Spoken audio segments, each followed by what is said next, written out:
pick up on that. Because she's like, I have scars too. So she probably didn't have the best parenting, would you say? Or it's just raised in a household of people who are jealous. Yeah. Oh, that's a good call, right? Yeah, I think so too. Because it's like, well, if something bad happened to me, I would be famous and wouldn't have to do anything. And then she gets Charlie, he seems to have a lot of anger. He's like 4 years and you didn't talk to me until now. Yeah. Yeah. How strong is Jill? She's a power lifter. I had that same thought. I was like, you're throwing around 120-pound women and 160-pound men like it's nothing. Nothing. And it's not just her. The characters throughout this entire movie have insane strength. There's a scene at the end of the film where Sydney kicks Ghostface, like barely kicks him, and he falls down like 12 different stairs, just like rockets across the room. Do you think she learned her kicks from Dolph Lundgren's front kicks? I hope so. Yeah, but it's everyone in this movie is insanely strong. Because if you ever try to lift like a 120-pound woman, it's hard, especially dead weight. They're just like, nah, that's not gonna happen. Or you could do it, but you're gonna hurt. You're gonna be sore. Now, when Neve Campbell starts kicking butt, she's believable, is she not? 100%. I like that about her. Yeah, You always Neve believe she Campbell could looks like wreck shop. She looks like sort of an athlete. Yeah. And she's dealt with these people enough. And then she's like, you never mess with the original? I thought that was funny. That's the best rule. Because the other rule, like, what are the rules of this film? Well, what they explain. So I have some of the rules here. I wrote down the rules. Let me find them. I have like 4 pages of notes. Let's see. Where is it at? Okay. Don't mess with the original. Okay. For some reason, they say you have to be gay in order to survive. I don't know where they got that from. That might be from a couple movies that I just don't remember. Yeah, that was a weird little thing because I don't remember that. And then they said police officers will always die in horror movies except for Bruce Willis, which isn't true because Hicks and Dewey survive. And then they said police officers will always. Then they put especially if they're near retirement, better looking than the other person, or have a newborn baby. The original ending is the false ending in a remake. So that is true. There's the party scene, and then they have it at the end at the hospital, and then the killer is always right behind you, which happens again. Yeah, because I feel like the only one that was like 100% is the original ending is the false ending. Yeah. So I mean, I guess there are rules in it, right? At least one. That works. There's 2. I mean, the other one is don't fuck with the original, which is absolutely a rule that everyone goes by because you're never gonna be as good as the original. Now, Adam Brody's in this movie, and I like him a lot in Ready or Not. That's one of my favorite horror movies of this year, and I like him in Jennifer's Body. But the movies where he plays cops don't go too well for him. Chips and Cop. He's a cop, and he's a cop in this one. Is he a cursed cop? I think he's a cursed cop. What I also think is that we are inundated with cop movies, and because there's so many of them, we are more used to seeing actors who are cops being killed. Yeah. Because like think about it, like we need an interesting plot. Make a cop movie. Of course that's gonna sell. You know what made me kind of sad? I know I'm changing subjects completely, but you know what made me sad in this movie? What? In Scream 3, she was still wearing Jerry O'Connell's necklace. Mm-hmm. In this one, she's not. I mean, it's been 11 years, but still, I guess she got over the guy. They got to introduce a new character so she can, move on. I kind of like in this movie there's no love interest for her. It is interesting. Because remember Dempsey in the third one, and then you have second one Jerry O'Connell, then you have Skeet. In this one, she's just kicking butt. She's her own love interest. Oh, I like that. Self-love. Self-love? Yeah.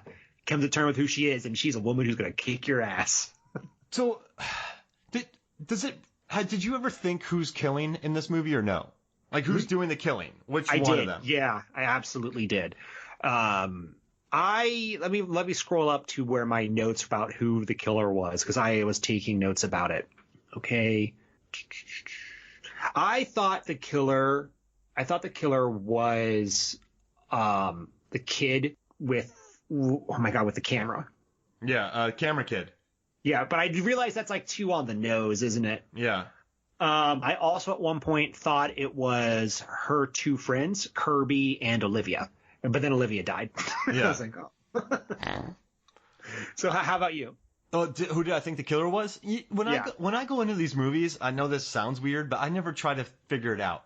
I kind of turn my brain off towards that.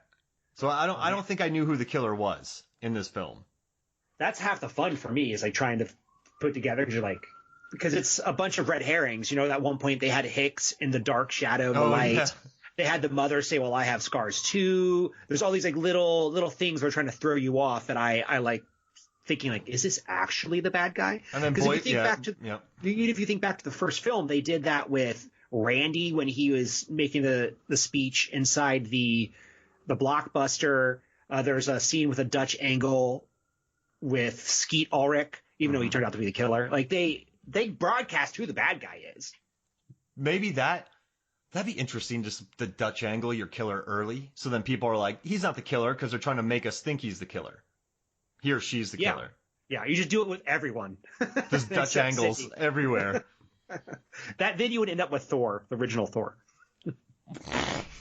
Not kidding. When you watch that movie, look for Dutch angles. It's excessive. And the first Thor? Yeah, it's really excessive. Kenneth Branagh? It's like J.J. Abrams with lens flares. Wait, so Kenneth Branagh added a ton of Dutch angles into Thor? Yeah. Wow.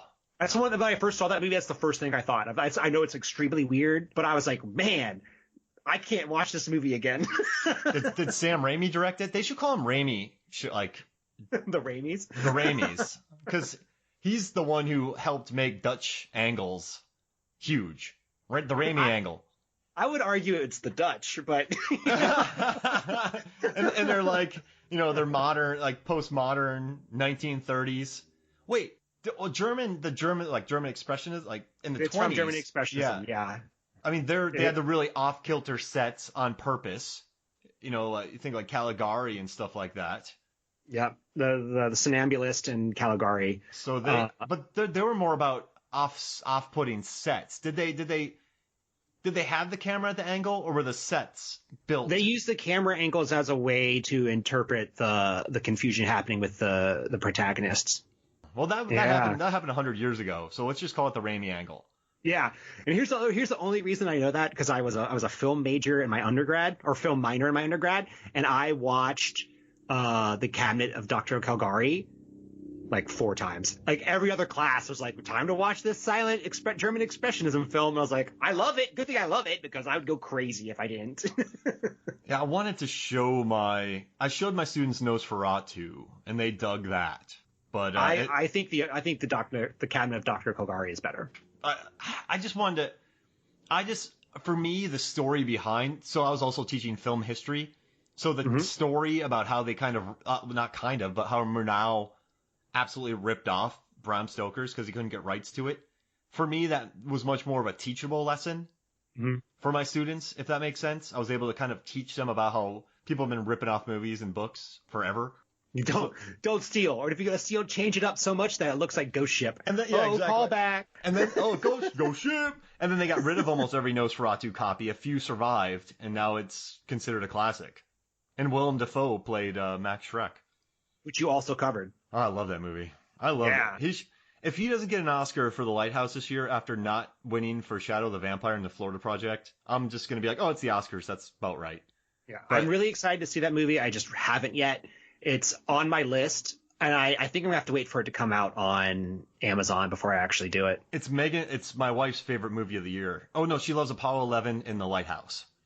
Oh, man. Because we just laughed. I don't know. I won't tell you anything about it. We can talk when you're done with it. But it just, that movie, for some reason, The Lighthouse made me very happy, even though it's really interesting. I love the aspect ratio. Oh, yeah, back to Scream 4. So, what else do we have to cover in this movie? We've talked about the barn. Everything. Yeah. We've talked about the killing at the end. I mean, is this movie underrated? 100% underrated. I actually think this is the second best movie in the Scream franchise. How would you rate the Scream franchise? I would go 1, 4, 2, 3. I go 1, 2, 3, 4. 1, 2, 3, 4. Okay. Now Scream 3, I understand all the complaints about Scream 3. However, Parker Posey's hilarious. when she just jumps in Patrick Warburton's arms. When the butt of the knife hits Dewey in the head. I mean, I like the sidekick detective. I like the idea of Hollywood in it. It's just a very cheeky and absurd movie. I think Scream 4 is a better movie. But when I'm thinking about the Scream franchise, I think about Scream 3 ahead of Scream 4. That's why I put 3 ahead of 4. Mm-hmm. And okay. I actually think Scream 2 is, okay, so bear with me, the best pure horror sequel ever made. That's saying something, Mark. Now, Aliens. It's a sequel, but it's not like a pure sequel. It's just Ripley with other people, right? Mm-hmm. It doesn't carry on. It carries on a story, but it doesn't carry on that story. And then you have, let's see, what else? There's other good horror sequels. Evil Dead 2. That's a reboot-quel. That's a remake of Evil Dead. So it's different, yes, but it's not a pure sequel because they remade Evil Dead. Scream 2 had to go from script to screen in 1 year with issues of script leaks and all of that. And I think this, Randy gets killed. That's insane. The beginning with the very meta theater portion. I love that. I was also a big fan of Sarah Michelle Gellar. But at the end, when Dewey gets stabbed inside of the playhouse, I like the idea of the mom being the killer. I didn't mind the singing part, and then Less Than Jake covered that. That was pretty sweet. But I know, so for me, it carries the story, and it's the same characters. I don't think Friday the 13th 2, Saw 2, Nightmare on Elm Street 2, Halloween 2, none of those come close in regards to being, I think it's better than Conjuring 2. I think it's I think it's my favorite pure horror sequel, if that makes sense. No, it does. You're saying it's the best pure sequel with the same cast, the same characters continuing the story. Yeah. Other famous ones do not continue the story. Like, you can say that Friday the 13th number 2 has nothing to do with the original story. And then it comes back in the third one. Now, there are caveats. I understand Evil Dead 2. I understand Aliens. But for what Scream 2 is, it's incredibly impressive. I think it's one of those situations where all of these movies are just fundamentally at a higher bar, like all 4 of them. So we're arguing about sort of degrees here. Yeah. We're not even really arguing because like just automatically, I think these movies are better than a lot of the horror sequels that are out. Yeah, Scream 2, 3, and 4, I think, if you go down the line, they're better than most 2, 3, and 4s.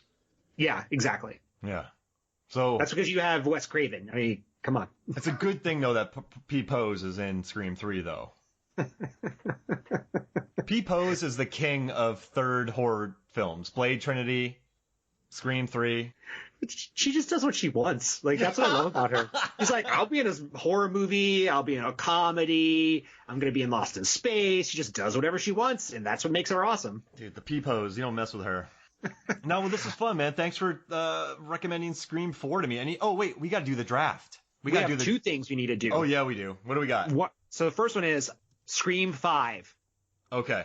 What I was reading about it today, first off, it is being worked on.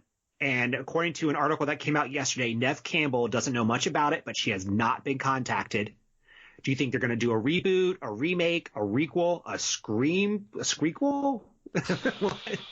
Man, they need to remake. They need to bring them all back. Yeah. I am excited for it. But the question I have for you is, what else can they do? They've already tackled reboots and remakes. All right, so let's see. I have an idea if you can't answer it. No, this is fun. I want to try this. So I think what would be a good idea is to bring them. Maybe they've been written off. They're older characters. Maybe they're trying to. I don't know. I don't got nothing. What do you got? I tried to come up with something. It's incredibly hard. It took me probably 15 minutes to come up with something. Okay, so if the last movie was about Ghostface making the film, this movie, number 5, could be about the audience making the film. And the idea is that Ghostface polls everyone to find out who he should kill. And then when they vote, he goes and tries to kill that person. Oh my So gosh. it's critiquing the audience's perception of horror movies. And